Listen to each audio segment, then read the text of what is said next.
Hello friends!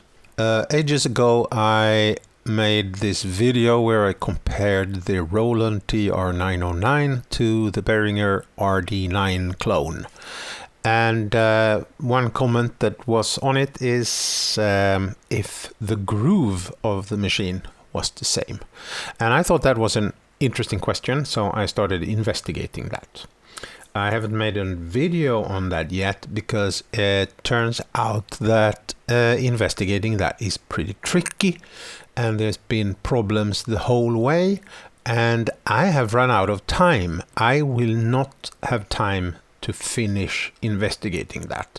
And that means that there won't be a video unless I do what I do now. I'm just gonna info dump. I'm just gonna tell you everything that I have figured out, which is not at all the whole story.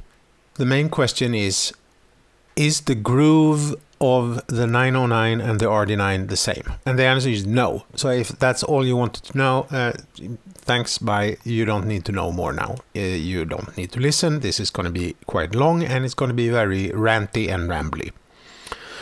The question then is, why are they not the same? And while investigating this, what I did is that I'm recording first the sound of the drum machines, and I decided that I was going to use the rim shot because the rim shot has the sharpest attack, so I thought that was going to be the most exact one. And I then wrote a piece of software to analyze that audio, look for the drum hits and find the timing between them and make some statistics over that. And the results made no sense.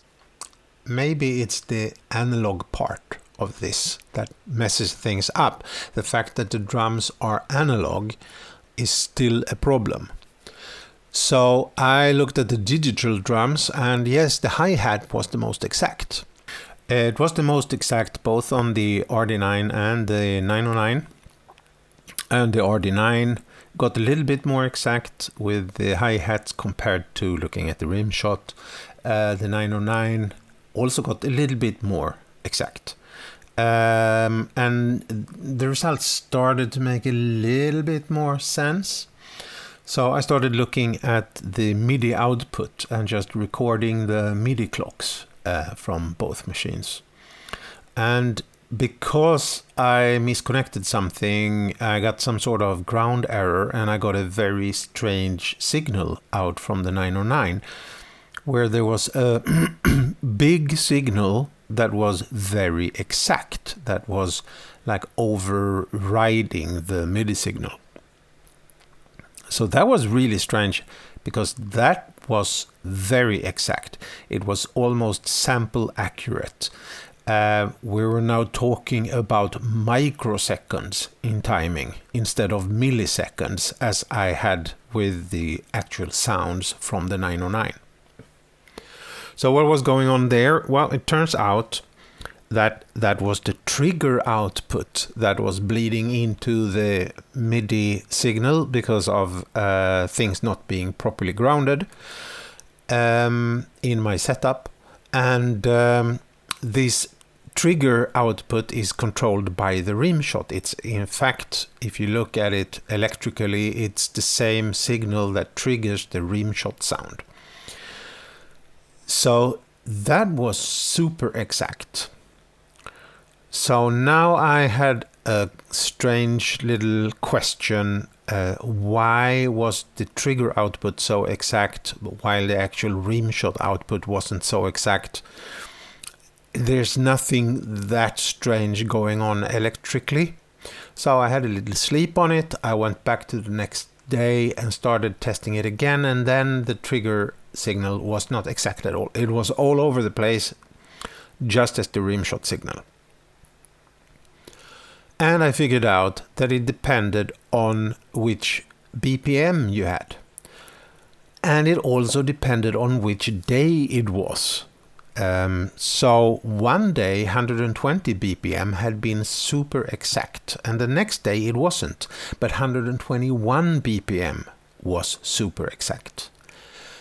I don't really have an explanation for that. It's kind of strange. I think there must be some circuitry that is involved in the timing here that is not just the clock signal for the processor, because the processor internally has counters and timers, and I would assume those were used to create the BPM for the timing of the BPM. But there must be something else that is affecting this, and I don't know what it is. There's no external timing circuit. I can't find, when reading the processor manual, that there's anything internal going on here. There's no like real time, so I don't know what it is. I had the idea that this could have something to do with the tempo knob, because the tempo knob is just a potentiometer, so it's analog, right? Maybe the tempo is analog, but no, it's not. The tempo knob goes into one of the analog to digital converter inputs on the processor. So it's converted into a digital number between 0 and 255, and that is not directly converted to a BPM. Instead, you have to actually turn the knob a little bit for the 909 to change the tempo. So there's a built-in hysteresis there. So the tempo is not changing, and you can't put it to 120.3 BPMs or anything like that.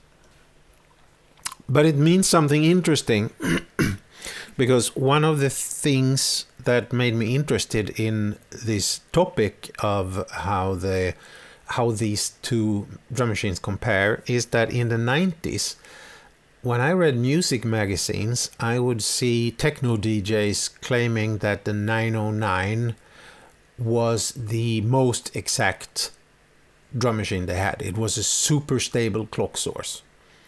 But when you read now, it actually says that it's notoriously unstable. So which is it? Well, seems to depend on the day and the BPM, to be honest.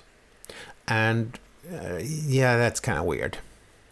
And I think part of that is that standards have increased. I mean, what did we compare to in the 90s? Windows 3, Windows 95, I don't know. I'm sure that was not particularly stable, and the reason for that I discussed in this other video about MIDI sync, which was part of these investigations. So we were comparing to other things that weren't very stable, but today we have much more stable things, and this MIDI sync video showed that even pretty cheap equipment like an RD6 or a TD3 from Behringer, because it uses modern microprocessors, it's very stable in the MIDI clock output.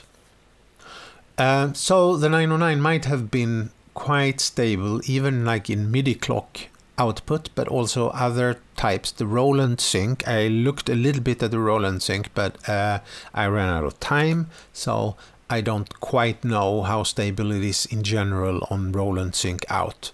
But that might also be very stable on at least stable days and stable BPMs.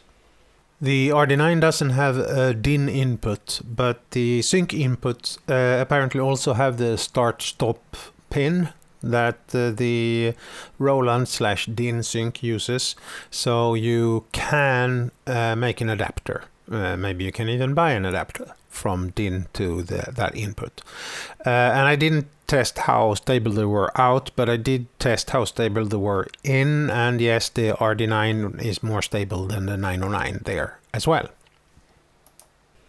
So do they feel the same? Well, to me, yes, they do. I can't feel the difference. To me, they're both stable. But do they have the same groove? Maybe not. I mean, the RD-9 is more stable, and the samples, the sounds that come out of it comes out more exactly when they're supposed to, so to speak.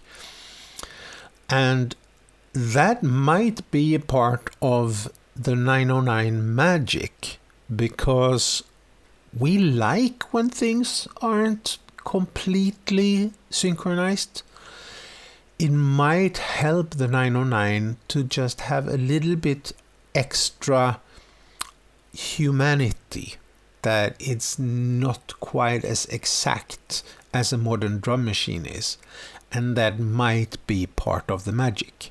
But that's speculation. I don't actually know. And when it comes to the swing then, does the swing feel the same? And the Flam settings, do they feel the same? And no, the answer is no again, because the RD-9 has more settings. You can set swing to more steps. There's more steps in the swing settings. So what I haven't gotten time to test is if any of those swing settings are the same. But the RD-9 again is better because it has more settings. So you can control the delay in the swing in more steps. And the same thing goes for the Flam. So the answer and the conclusion of all this is that no, they don't feel the same. The RD-9 is much better. Maybe, possibly, the 909 has a little bit more of human magic. Maybe. But technically, the RD-9 is way better. I'm gonna try to make a similar rant about the internals of the Oscar, which I have also been investigating, and I also do not have time to investigate more. So keep a lookout for that.